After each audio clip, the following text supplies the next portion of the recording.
Girl, cause hello. Hello. Yes. To another episode of season 2. Hello to everyone out there watching us. We miss y'all every time we leave y'all. Mm-hmm. But we're back tonight and we're ready to get started. How are you? I'm good. So, for those who do not know, I am Nikki. And I am Shana. Yes. And we are Girl Cuss Hello, a podcast for all things women, how we're feeling, what we're experiencing. Mm-hmm. We're talking about everything from A to Z. Evolving, like she said, experiences, past, Mm-hmm. present, future. Whatever we can do to help each other level up. That's always the goal, how we can become better women. So here we are, and tonight's topic is addictions. And I say that with addictions. Like it's a great thing. But I mean, no, I don't think addictions, I don't think anyone should be addicted to anything. So I'm not going to say it like it's a great thing. But it is a great topic to talk about because I think sometimes we don't even realize we're addicted to certain things. I know for me, especially like coming up as a teenager and a young adult, when I hear addictions, the first thing I think about is drugs and alcohol. Mm-hmm. That's probably like it, but not realizing it's so many other things we can be addicted to. Addictions is a slippery slope, I feel. Because I think that, yes, you know, when people initially talk about addictions, it is typically about drugs, alcohol, things like that. But according to me, everybody has a vice or something that they like to do, prefer to do. Now, it might toe a very thin line of just something that you really like to do and or being addicted to, or something that you feel like you need, something that you feel like you can't live without. And I will say, I would throw it out there. I think that, you know, not an easy addiction, but one thing that could be identified as an addiction is accumulation of things. Mm-hmm. Like clothes. I have closets and closets full of clothes. I have totes and totes up to the ceiling of shoes. And I got 2 feet. And my mom used to say that when I was a kid. Once I started, you know, I had my own job. I started going shopping and all of that. She like, Nikki, why you keep getting all this stuff? Like, I really wanted to accumulate things. One, I wanted to have options. That's number one. And my mom had a slew of stuff as well. But she's like, do you need all of those things? I understand that you want these things, but do you also need all of these things? And then at the top of the year, you'll find people that will want to clean out their closet or donate a whole lot of stuff or try to identify, okay, is this even a look that I want anymore? Does it fit my aesthetic? Right. Is it worth it? You know, is it taking up space? I'm trying to work my way through my addiction. I think that I'm through, and I will say that I think that I was actually addicted to accumulating things. Whether it's clothes, shoes, whatever, jewelry, earrings, posts, I felt like I could never have enough. Even if I had that one staple pair, I always wanted more. So I don't know if that's an addiction or is that just, and I want to say gluttony, because that's going a little bit too, I feel like that might be going too far and saying too long. But what is that? It might be, though. Because I think that we probably think that it can be healthy. But I don't think an addiction can be healthy because I feel like you shouldn't be addicted to anything. And it's okay to, you know, fulfill your wants. I'm going to say fulfill your wants because we want what we want. We human. But we need a balance. You know, for myself, when it comes to clothes and shoes and, you know, we women.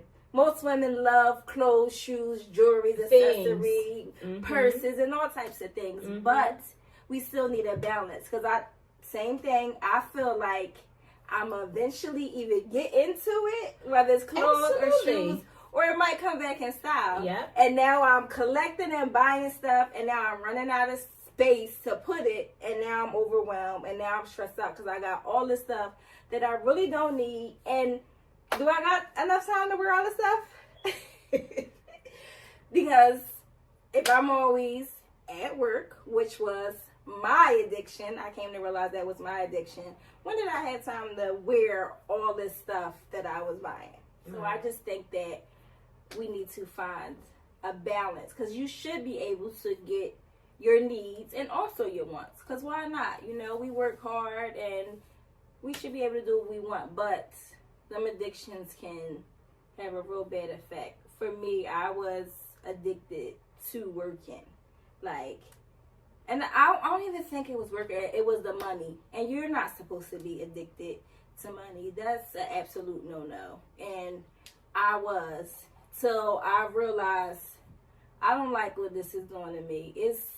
It can be another way. It can be a balance that I can find where I can be healthy. I can still make the money I need and want and just still live life. Because those addictions can take over your life. Right. We know people who are on drugs or alcohol. I've seen alcoholics. I've seen drug addicts.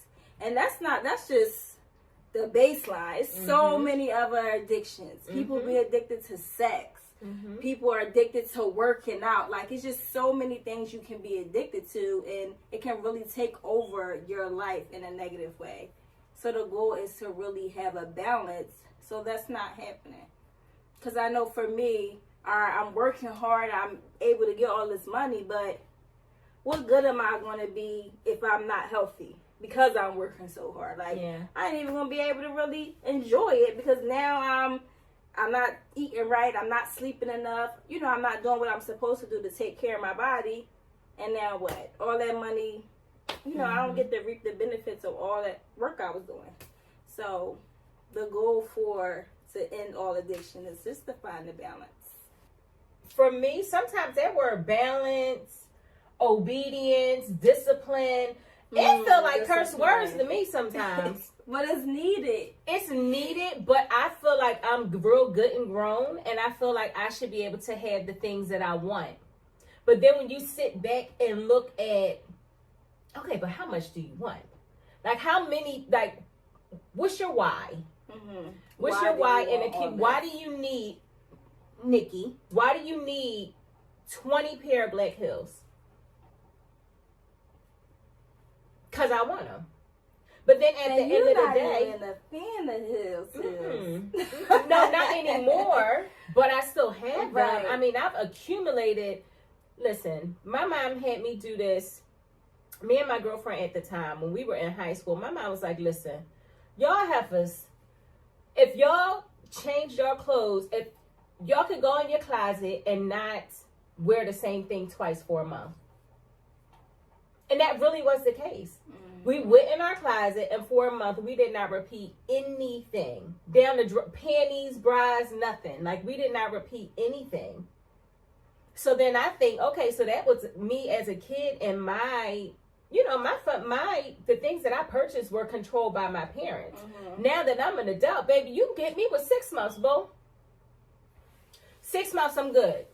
That's so funny, because I was the same way. I never wanted to wear the same thing. Like, oh, I already wore that. I don't want to wear it again. Right. But why? Like, right. Why can't you wear that again? Why can't you remix it, switch it up? Like, what's wrong if you wear that again? Who's it hurting? And now with social media and just, you know, people not wanting to repost the same look, or I wore that dress. I wore the dress 5 years ago.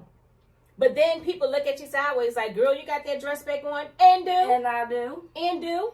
It's mine. It's my favorite dress. Okay. And I want to wear it again. That's so sad, because I'm the same way. And I want to break out of that. Like, I can remix my clothes. I can wear that again. Like, I would literally be like, somebody already see me in that. I was already saying this. Wear it again. Remix it. Change it up. Add a different accessory to it this time. Like, right. Or wear it the same goddamn way.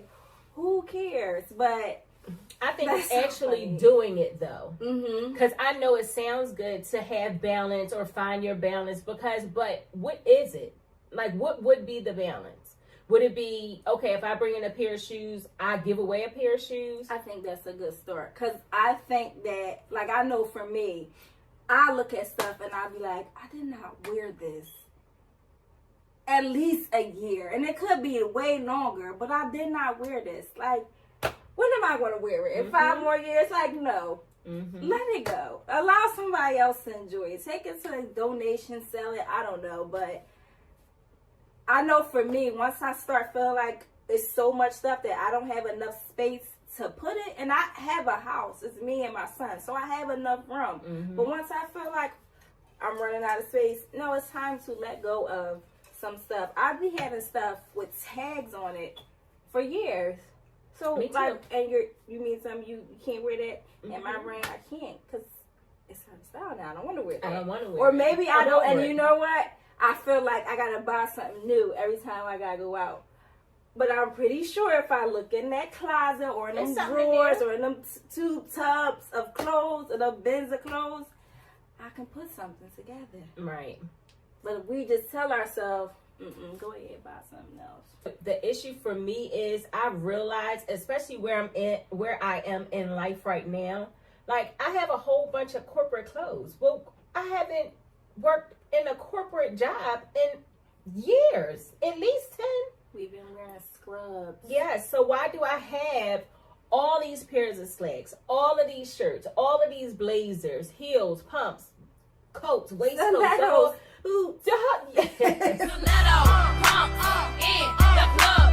Whoever thought that these girls would get wrong? Rockin' stilettos, we rockin' stilettos, we rockin' stilettos, we rockin'. Am I even going to want to wear those slacks anymore? I might like a different cut, or you know what I'm saying? Like, and I can, because baby, I'm real two-faced when it comes to this, because I know that it makes sense to give things away, but I still have bags and bags of shit that is in the give things away pile. So when am I going to give it away? Somebody told me, put it on your porch, you won't forget it. I got bags still sitting on my porch. But I think when I say find the balance, I think give yourself a reason to wear those clothes. Yeah. Even if you don't wear all of them, because I do think after a while, it is time to let go. Mm-hmm. Like, you know, in the last season, we talked about letting go. That goes for clothes, too. Mm-hmm. You know, stuff come in and out of style. I'm not saying you got to let go of everything, but let go. Mm-hmm. Let go. Give yourself a reason to buy something new. You know, like, sometimes it's time to let go. I think it's healthy to do, just like I said, a self-eval. It's the same thing when it comes to your clothes, your shoes, your bags, or whatever you feel like you have so much of. Do an eval, look through it, see what you really need. Are you really using it? Could somebody else benefit from it? Get rid of that stuff. Okay, now I'm into this now, because we are growing. That's the goal, right? To always grow. So as you're growing, your likes, your wants, your needs may change. So if they're changing, why are we holding on to? Because we think, oh, well, what if I start liking this again? Mm-hmm. No. Get rid of clutter and create space. I think that when you have a clean space, you know, or a clear space, whether that's your mind, your heart, your physical space that you're in, I think that it allows for growth and allow for you an opportunity to just be able to see what it is that you have, what it is that you're experiencing, because you can see clearly. Mm-hmm. You know what I mean?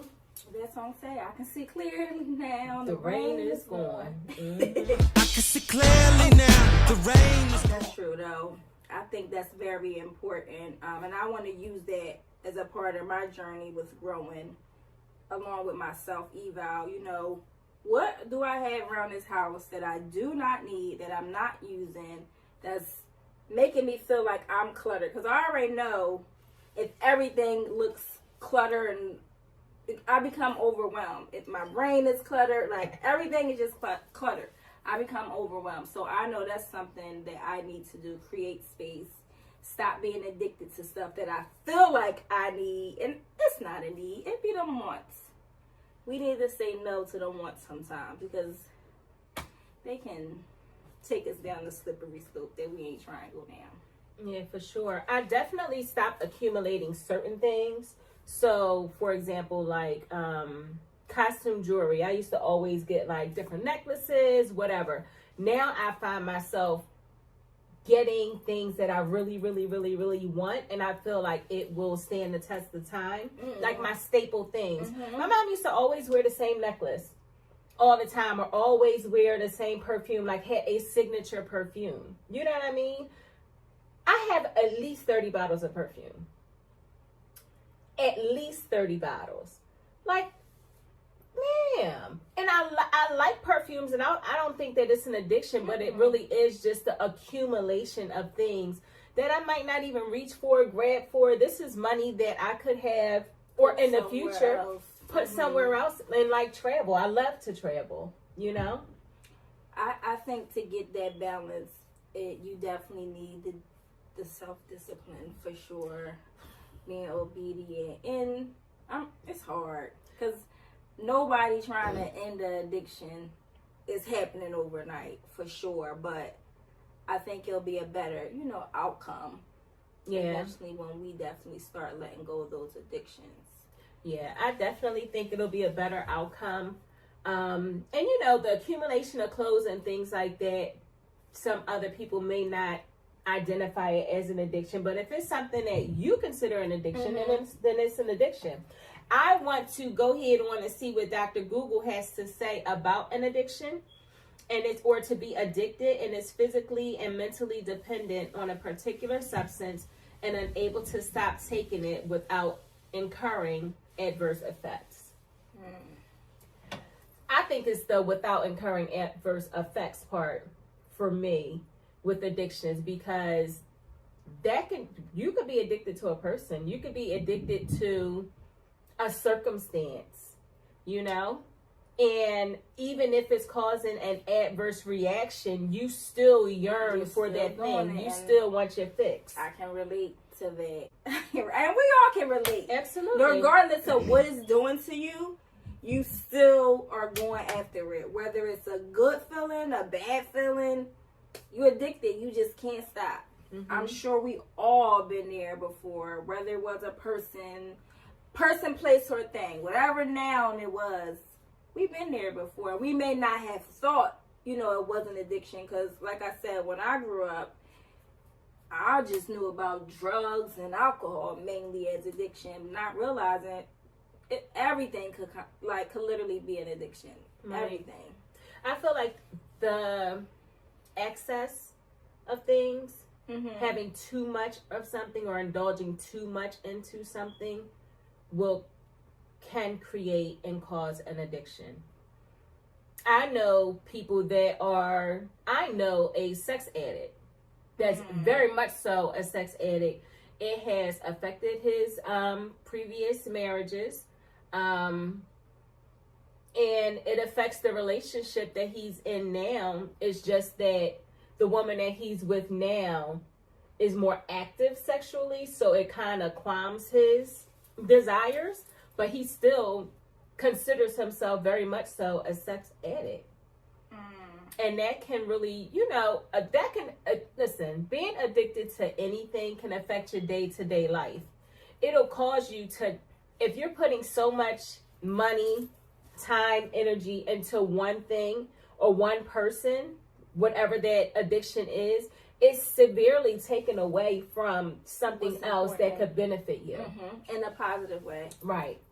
So when you say sex addict, was he just addicted to having sex, or was it, I need to watch porn, I need to masturbate, I just need to, intercourse? It was all of the things. So it was porn, it was intercourse, just being sexually preoccupied, so much so that it affected his work.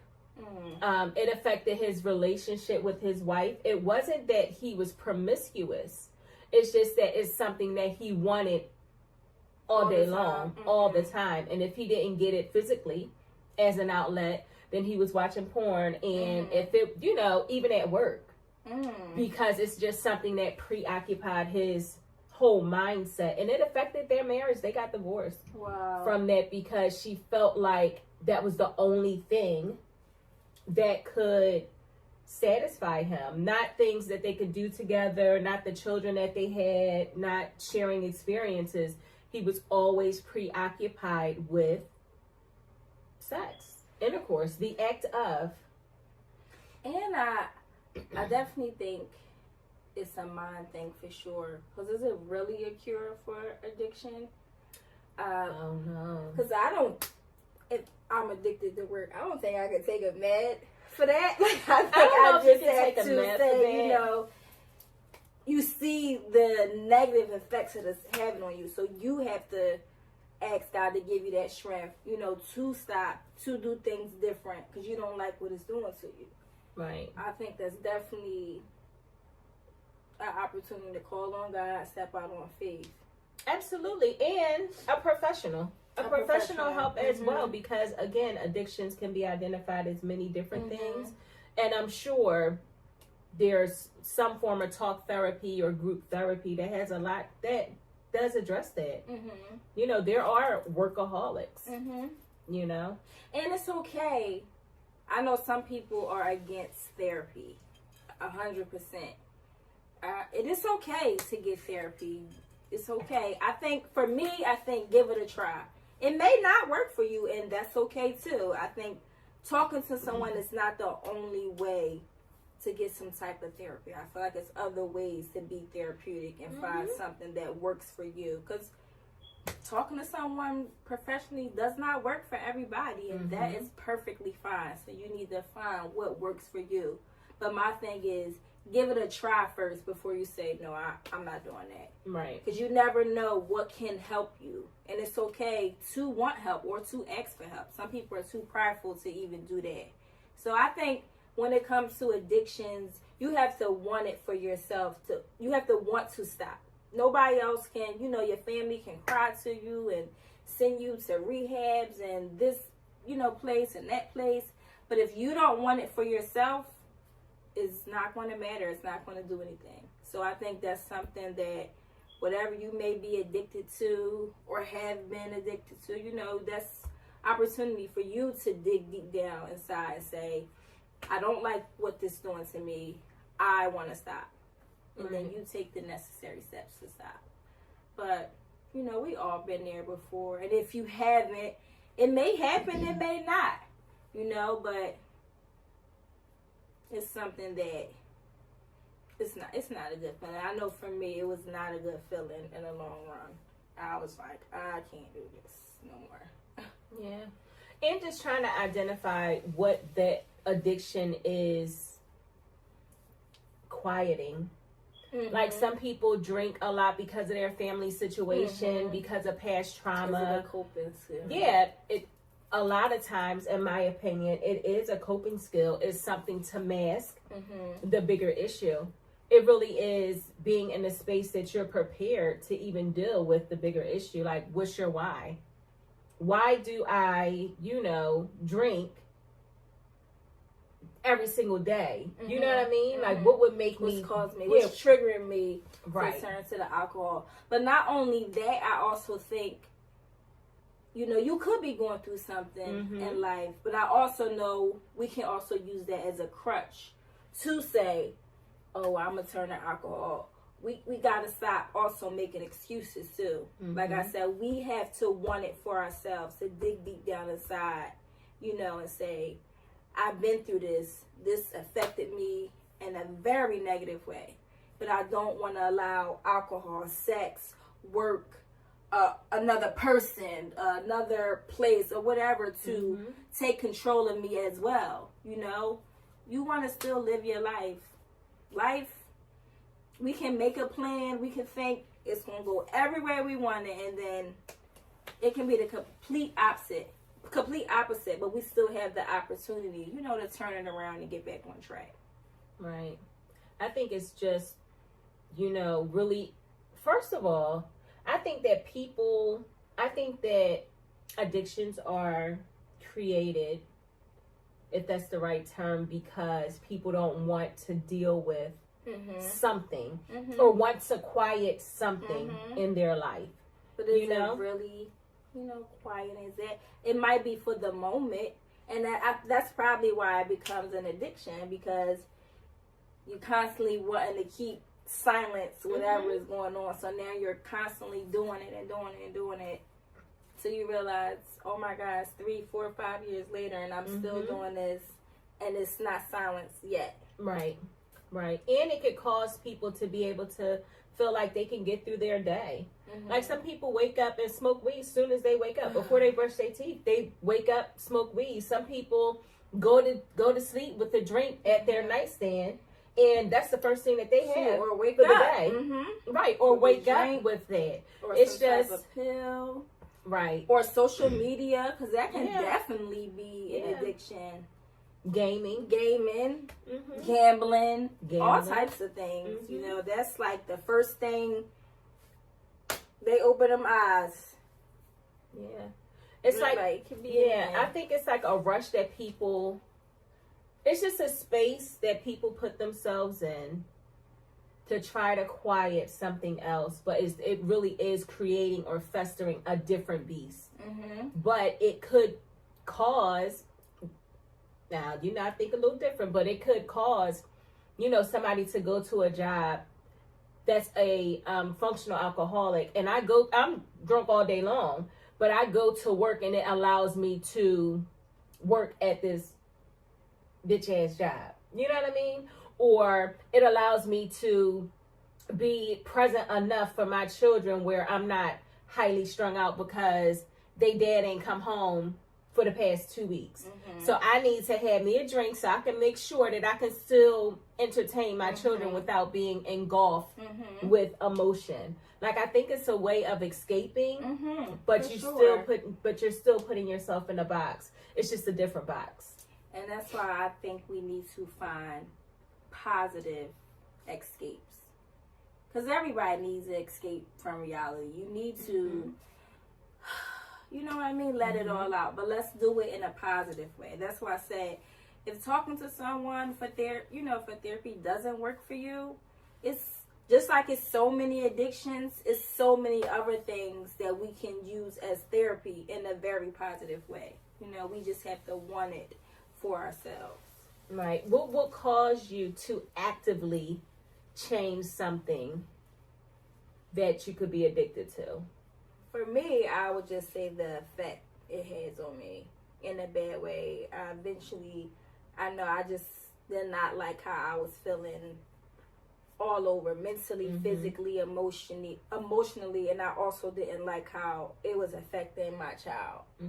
So I definitely was a workaholic, addicted to working or the money. Like I said, I don't even think it was the work. It was just the fact that I was able to make a certain amount of money.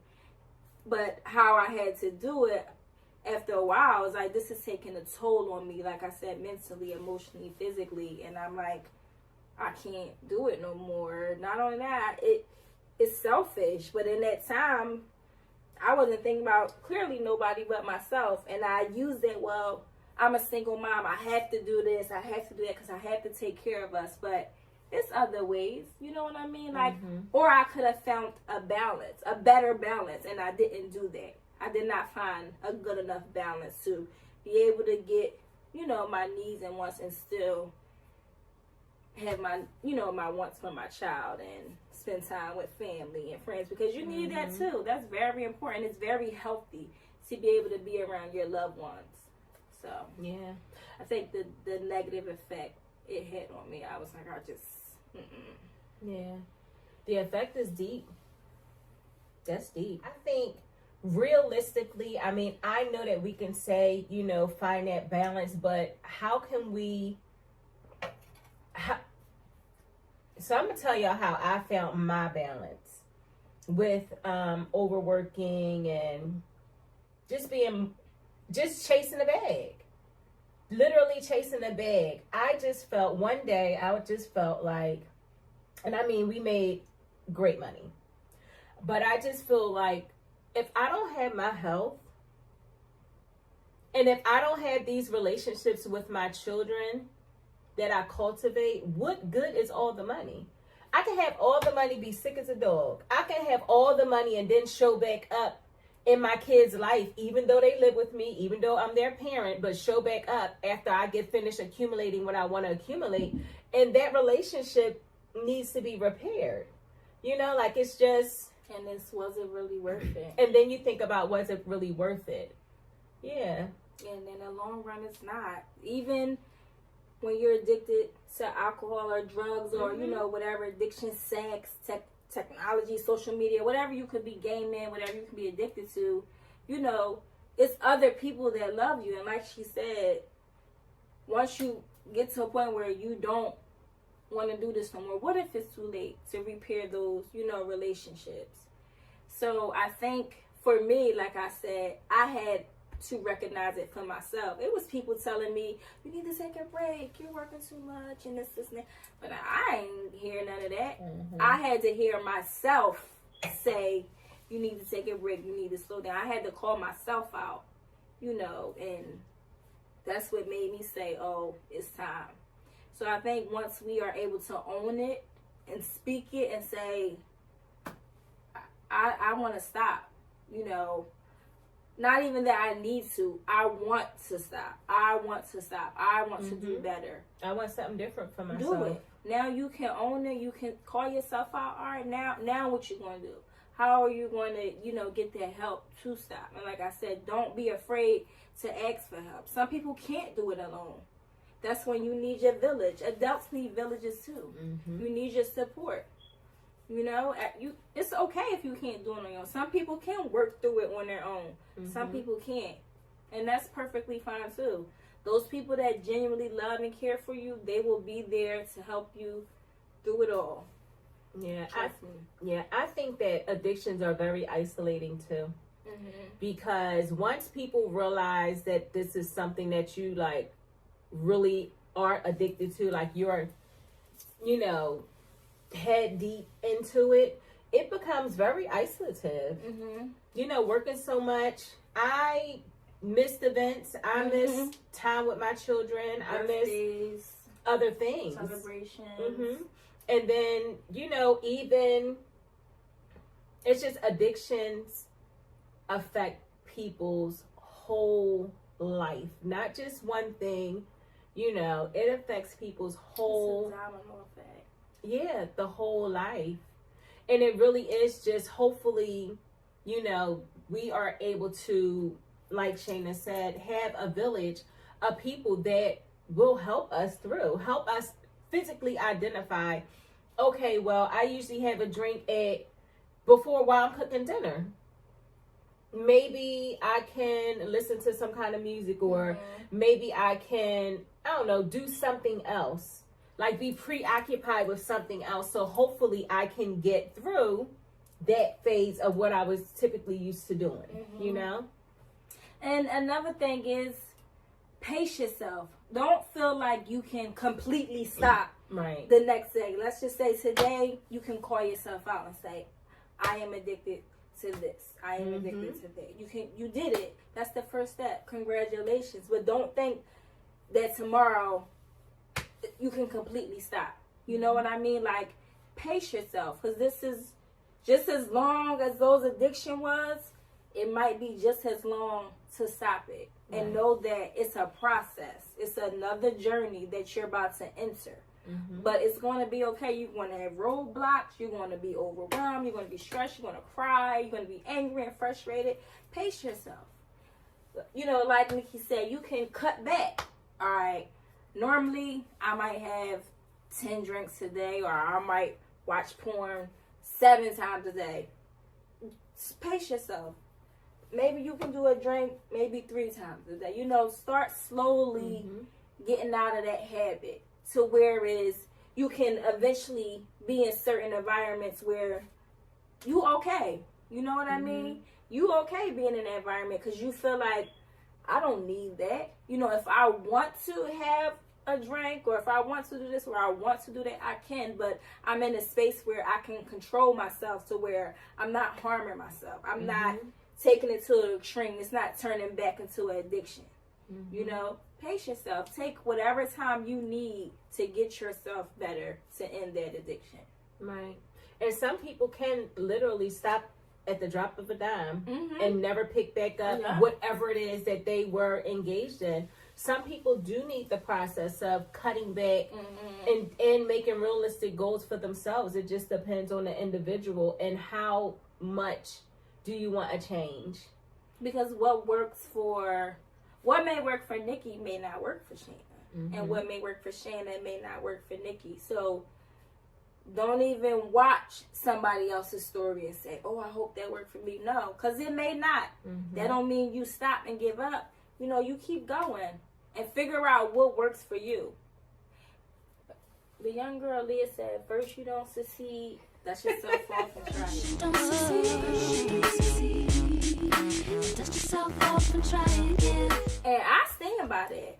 Well, that's what she R.I.P. said. Aaliyah, 'cause she was one of the greatest. But seriously, dust yourself off and try again, for real, because you may not succeed on the first time. That don't mean it's not supposed to happen, you know? Right. Some things we have to work hard until we get it to how it's supposed to be. Mm-hmm.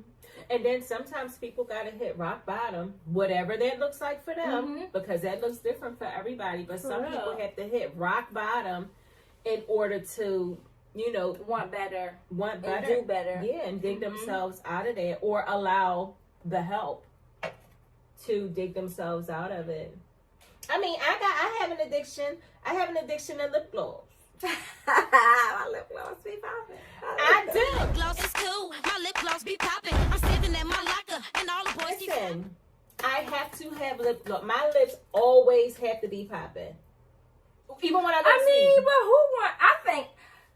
I don't know if I can call that addiction, because I feel like that is self-care, keeping your lips moisturized. Who wants dry, cracked lips? It could be considered self-care, but somebody that works out to death That's true, could be self-care too. but let's find a balance, because you don't need to put lip gloss on every 2 seconds. Every 2 seconds. It's perfectly fine. It's right here. It's for your lips are perfectly fine. I feel a little dryness coming on. But I It's still see the It gloss. don't matter. I'm like, it I'm don't gonna go have with enough. addiction. Well, first of all, y'all, let us know if we are even using the term addiction appropriately according to y'all, and what you think. You know, our addictions, what could be considered an addiction.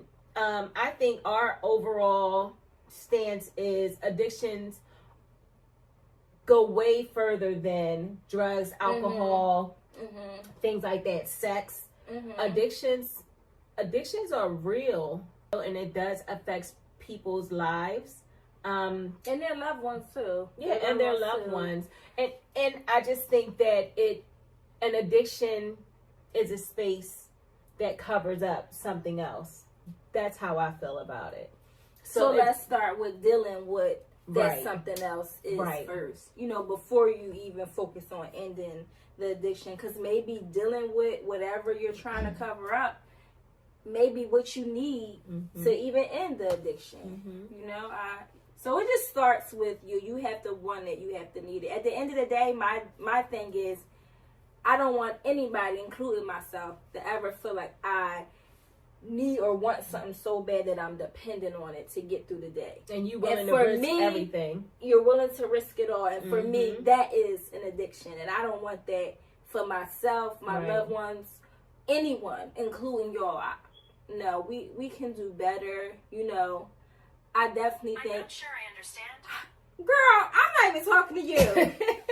They always listen. Mary, the audacity. But girl, she just threw on my own. Because first of all, they always ear hustling because wasn't nobody talking to Didn't her. push her nothing. Girl want to be on Girl Cuss Hello Annoying. so bad. So bad. But at the end of the day, I don't want us to depend on anything, any noun, any person, place, or thing, you know, to get through the day. Yeah. I I just think that it's so deep though, because like I said, addictions really do mask or help you mask the bigger issue. And it takes a lot of bravery to, first of all, deal with whatever that issue is. That takes a lot of courage to deal with whatever that everyday thing is that makes you want to pick up. Even some people have started addictions because, or have become addicted from social situations. You know, they out partying and somebody doing a line of coke or something. And then that becomes something that they continuously do outside of these social settings, and now it's a secret. You know what I mean? Like, it's just, it could become a tailspin. And then it's something that you face, especially if you are in a friend group that does drugs. You know, it's a part of there. Every time we get together, this is what we do. Now it's an addiction for you. It might be a social experiment for somebody else. Mm-hmm. No. And like we said, even if that means we can just use that as an example.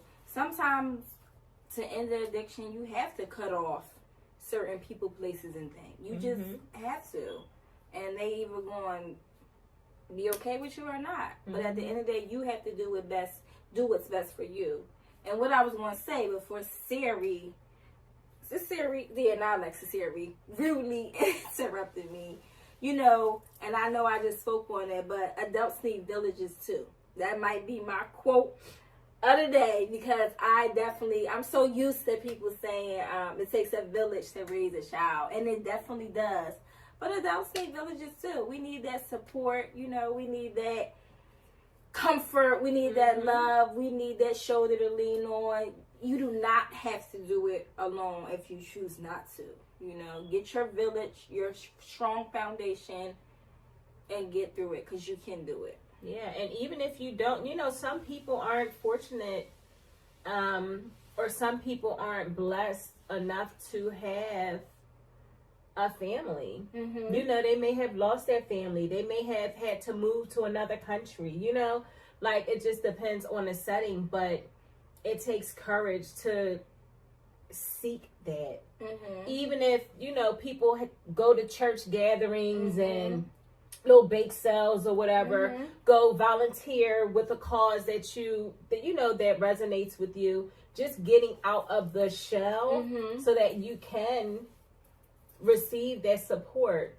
And there are groups out there, there are people out there that could be possibly looking for the same thing you are looking for ways to heal and looking for a village, you know, but we'll never know unless we step out on faith and trust God to put us in a direction that we need to. And that right there is the first step. Not even calling yourself out. Call on God. Ask him to direct you. Ask him to give you the strength to call yourself out. That's the first step. Once you got that faith, I think we'll be perfectly fine. Yeah, it's going to be hard, because I'm not going to sit up here and say it's going to be easy, because that would be a lie, but you can do it. That's the moral of the story. You can definitely do it if you want to do it. And it's an active, right, if you want to do it, or if you're committed to the change, because it's an action to not engage in whatever it is. You know, you have to make a decision that this is what I'm going to do. Even if that decision only covers the next 15 minutes.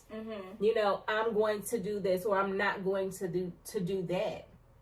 But really just trying to find the strength within yourself to realistically create the balance and find your way through every day. I had this patient at an eating disorder facility that I worked at, and she said that being able to control her eating was an addiction for her, because that's the only thing that she can control. So much so that she separated her food from her children and developed a hatred for her children that actually if they touched her food, like she would resent her kids. Like literally touched her food. So say if she had a banana, if her son touched a banana, now it's contaminated to her, because that's only something that she should be able to touch. And she said that when it came to food, she felt like she was wrestling a lion 3 times a day. Wow. Because that's how difficult it was to not control the consumption of food, to actually allow food into her body, when the addiction was to not allow food into her body at all. So people, like she said, she had to wrestle with a bear, wrestle with a lion 3 times a day, and still look at your children and still be able to feed your children, but the food is the adverse object in the home.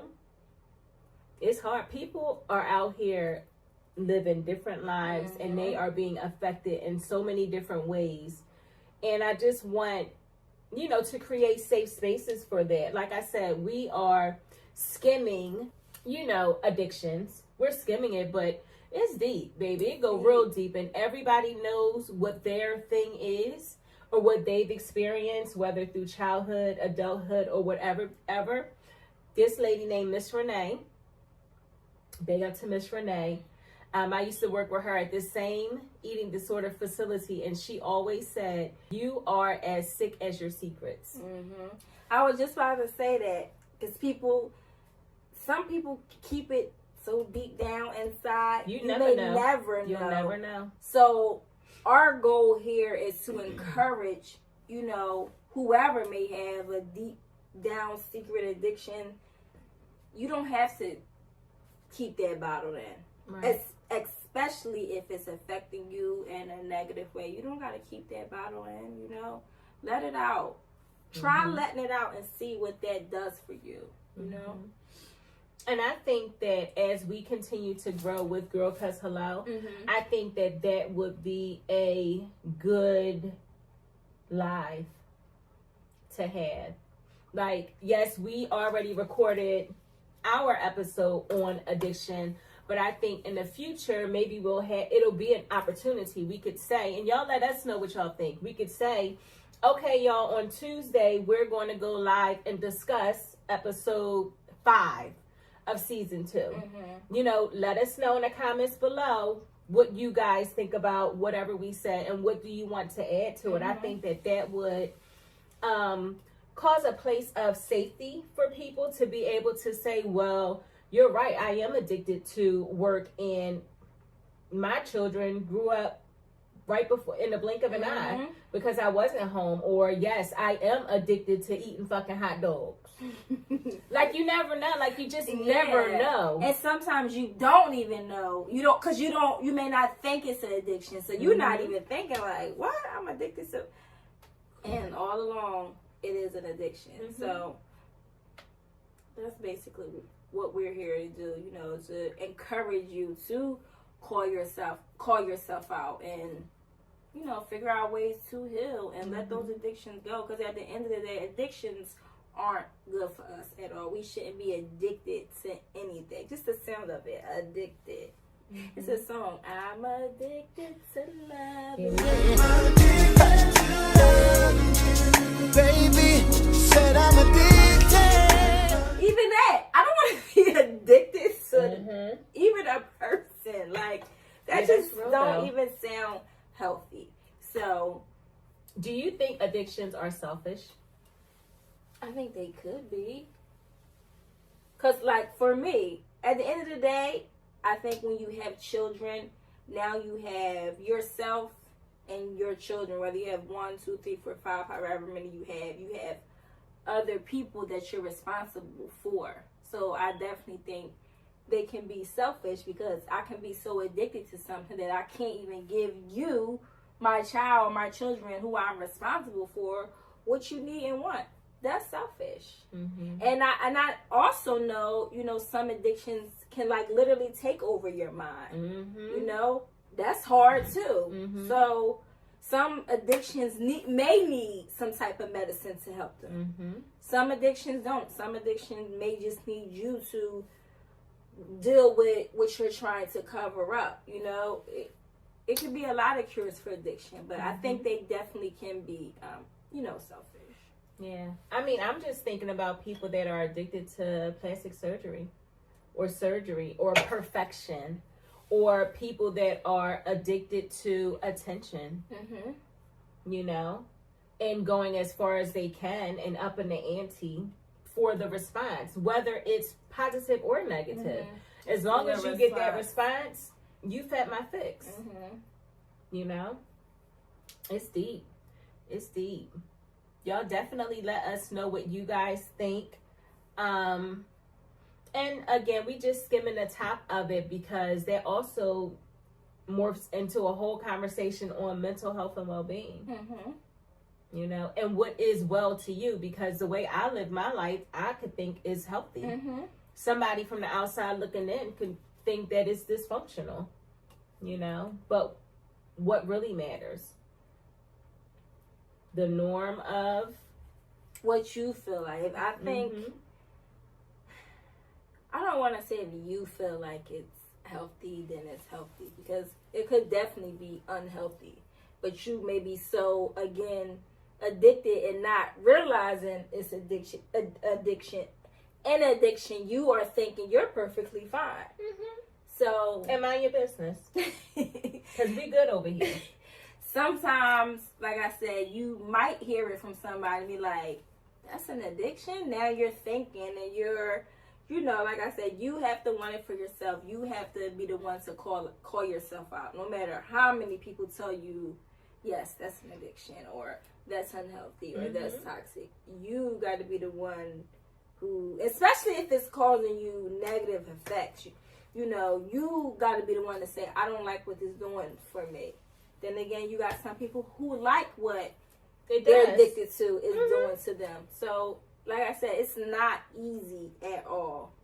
But again, I'm going to stand on, I don't believe any of us should be addicted to anything, you know. But and also, it's still not easy to break them addiction. So I'm just encouraging whatever help you need, whether you think you can do it by yourself or you do need that help. You know, get the help that you need, especially if you want it to end it all. Addictions, that is. All right, so what quote you rolling with today? Adults need villages too. And that is my quote for the night. Well, very good. Thank you guys so much for tuning in to Girl Cuts Hello. I'm going to take me and my lip gloss and reapply, but I do appreciate you guys. Thank you so much for supporting us. Please continue to watch, comment, subscribe, and share. And we will see you guys on another episode. And don't forget to grow and glow.